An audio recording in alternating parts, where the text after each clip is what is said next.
Even though the weather is getting colder, there may still be some problem insects in our area.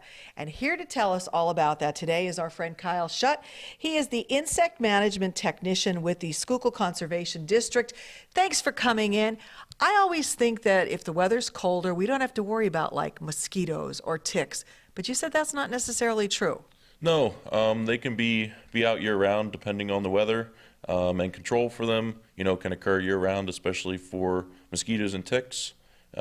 Just things as simple as removing water in your backyard can help prevent mosquitoes coming out in the spring. And personal protection for ticks is probably the greatest way to keep yourself from getting bit or getting any disease that they might be carrying. Is there any time of the year when, when there's snow on the ground and that, are we free from them then, or can they still come out?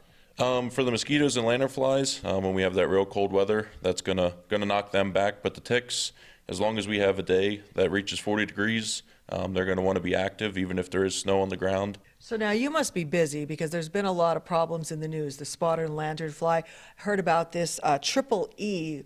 Tell us what these are and why we should worry about them. Yeah, so to start with the spotted lanternfly, that's an invasive pest species from Southeast Asia, and it came over right around 2013, 2012. And what it does, it likes to feed on different orchard species of plants, so your apples, peaches, pears, and then it also likes grapes and hops. So there's a lot of farmers, that when they get infestations, they're losing their crop. And not to mention just backyard problems. So these really like to swarm, especially this time of year. So your backyard can be infested with 5,000-10,000 of these guys. And what they do, they'll feed on sap, and when they take that in, they excrete it because they don't have a real good digestive system, and that will fall. It'll go on your porch, your patio, and it grows black mold really easily. So now, what can we do to stop this? Just stuff as simple as checking your backyard, checking your gear to make sure you're not transporting it to a new area. That's the biggest campaign that we have. Stop this invader and look before you leave. Just simple things like that. And then in your backyard over the winter here, you can look for egg masses. So that's how the bugs overwinter. They'll lay eggs in the fall, and then all the adults will die off with the first hard freeze of the year. So if you see those egg masses, you can just scrape them with a short stick, a credit card, into a Ziploc baggie with a little bit of hand sanitizer, and that'll be enough to get rid of those. Wow. So they're really dangerous. We really want to get rid of those. No wonder they've been in the news so much. And triple E, I never heard of until recently as well. Yep, so that's Eastern equine encephalitis. And that, is seen more so up towards Massachusetts, Vermont areas.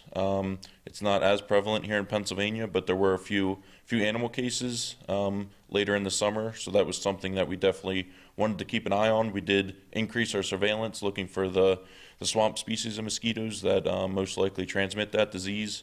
So if somebody watching this wants information, they want to know exactly what these things look like, we're putting pictures up for them, but if they want to go to a website, where do they go?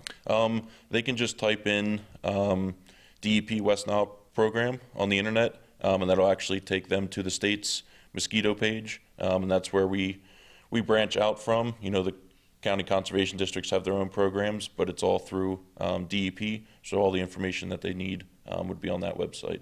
Well, this has been very educational. Thank you so much. I hope you'll come back when the weather gets warmer so you can keep us up to date on what we can do to stay safe from all of this and to stop the infestations. Yeah, thanks for having me.